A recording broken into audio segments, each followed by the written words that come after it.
Il l'appelait mère, sœur, amante, tout à la fois. Mais derrière les projecteurs, l'amitié entre Diana Ross et Michael Jackson cachait une vérité bouleversante, un lien tissé de dévotion, de trahison et de douleur silencieuse. À 9 ans, il la suivait comme une ombre, cherchant un refuge dans son éclat. À 20 ans, il vivait à ses côtés, partageant des instants intimes loin des regards.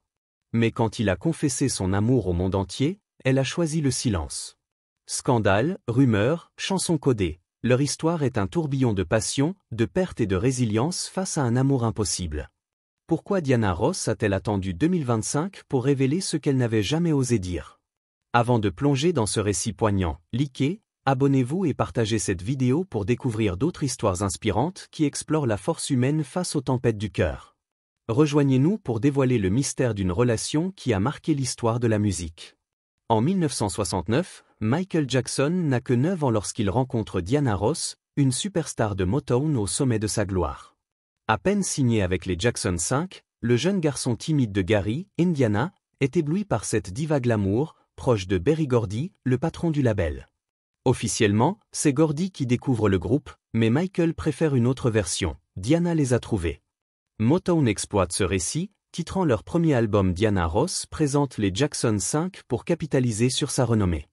Pour Michael, ce n'est pas une stratégie marketing, c'est sa vérité. Diana ne se contente pas de le présenter au monde, elle lui donne une lumière, un refuge. Leur lien se forge rapidement. À Los Angeles, Michael séjourne souvent chez Diana, dans sa maison des Hollywood Hills. Là, il observe, apprend, absorbe.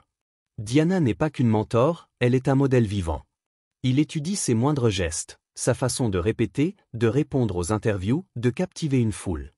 Elle lui apprend à sourire face aux caméras, à dominer une scène, à incarner une star.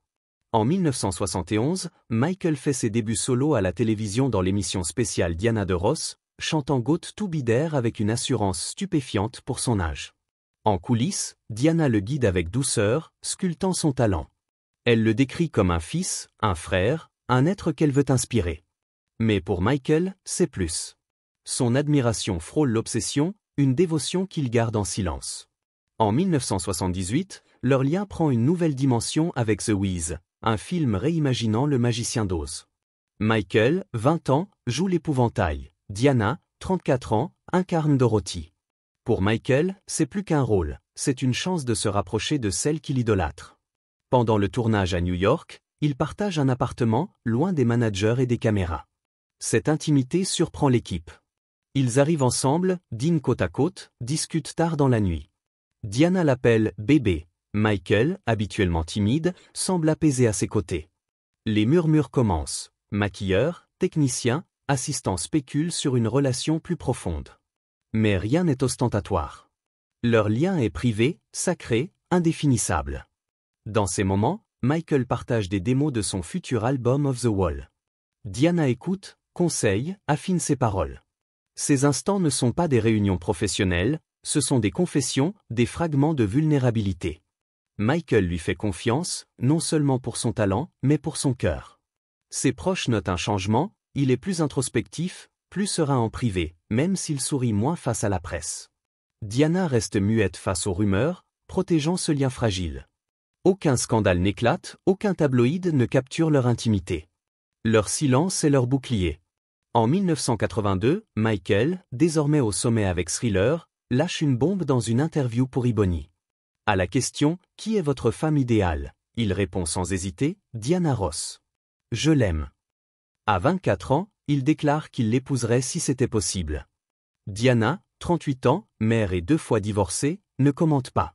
La presse s'enflamme, oscillant entre admiration adolescente et stratégie médiatique. Mais pour ceux qui connaissent Michael, c'est sincère.